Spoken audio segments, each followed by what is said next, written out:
Now I have a real quick demo. In this room has never, honestly never, seen, touched, or handled a gun. You have not. Okay. Will you come up here, please? What is your name? I'm Grace. You're Grace. All right. Well, Grace, you've never touched a gun. No, ma'am. So I want you to load that for me. Just go ahead and pick it up and look at it however you think. It's completely unloaded, as everyone can see. And just stick it wherever you think it's supposed to go. This Mm-hmm. piece? Yep. I don't know, does it go this way? No, that doesn't work. Okay, let's try it this way. Oh, Okay. that part goes in. Okay. Now just pull back on that handle. Just pull Right back here? and let go. Go back You on should that. just pull back. I'll do it for you. Oh, this I have locked. Okay. Now it would be loaded if this were a loaded magazine. Now was that real hard for you? Because you're not Well, familiar? at first it Okay. was difficult. Now this button right here is where you would unload it Oh, and drop it out. okay.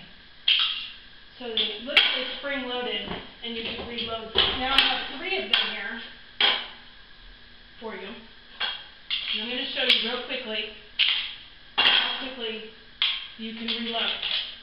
Now obviously you can see where the round end is. Yes, ma'am. It slaps right up inside. It locks, but I just want to see how quickly, now that you've had just a little bit of training, how quickly you could reload this. Try it again. Okay.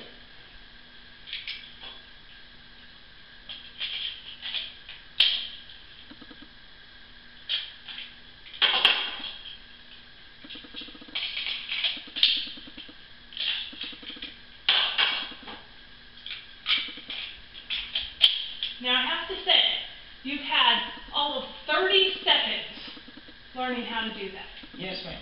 Now let me ask you a question. If this were on a holster and your magazines were on a holster, do you feel you could do that a lot faster? I probably could. And after a week's worth of training, do you think you could do that a lot more proficient? I'm sure I could. Thank you. The boys at Columbine trained themselves for more than a month in the back of their house in the woods doing the exact same thing. Except for when they were found, they had holsters, they had magazine pouches, they had multiple weapons. One could be loading while the other one was firing. There's been controversy over the fact that the gunman that shot the congresswoman was taken down only when he went to reload. But he was one man in a one-man show. He had mental illness, and he's under the stress and strain of the incident. However, had he had a partner and they were taking turns loading and reloading, would they have been able to take him down? No, probably not. So do you really think the argument that is being used in that specific incident had anything to do with the number of rounds in a magazine? No. Now, I always contest at that particular incident that if somebody had been there with a gun, he'd have gotten 1 round off. But nobody else had a gun either. They were all following the rules, following the laws, and they were all there unarmed. There are 5 reasons that we want to have a high-capacity magazine. The rabbi, David Ben-Duri, and I'm sorry if I mispronounced his name, he's with the Jews for the Preservation of Firearms Ownership.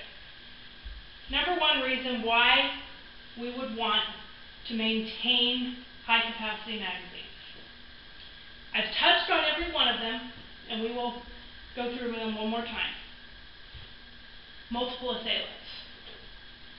In the incidents in Katrina, Rodney King riots, the LA bank robbery, and I could go on and on. How many people were involved? Was it one? More than one. Every single one of those incidences, there were multiple assailants.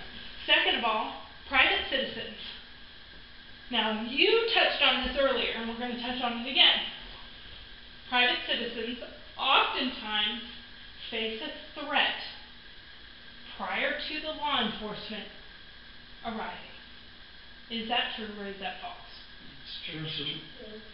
Now, there was a situation just recently in our area, in Sun Valley, where a man drove a car through a house and he was held at gunpoint. He was not fired upon.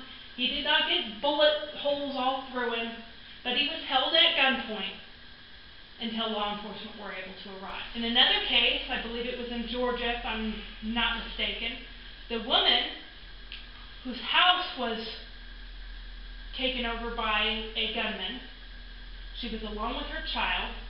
They ran and hid upstairs in a closet, and she fired multiple shots and saved herself and her son. If we take away those gun laws and take away our rights, those are two more people that we can add to the list of fatalities from a criminal element, not a law-abiding element. Civil disturbances. We already touched on this with the Rodney King riots, the LA bank robberies. If people have guns and they go door to door and you were the one rioting, you were going in to steal a giant TV for whatever reason in the middle of a flood, and you walk into that office and that guy has an AK-47 pointed at you, are you going to go after that TV? No. Are you going to back up and go somewhere else? Yeah. I'm going to back up and go somewhere else. Well, I'm going to be the one with the AK-47. Our God-given right to have and bear arms, to protect ourselves, as well as we are supposed to have that to protect ourselves against our own government. That is actually part of our amendment, part of our Constitution, that when the government gets out of control, we are to pick up and bear arms and defend ourselves against them. Is that not what it says in the Constitution? Yes. Now, if we take away those gun rights, can we do that? No.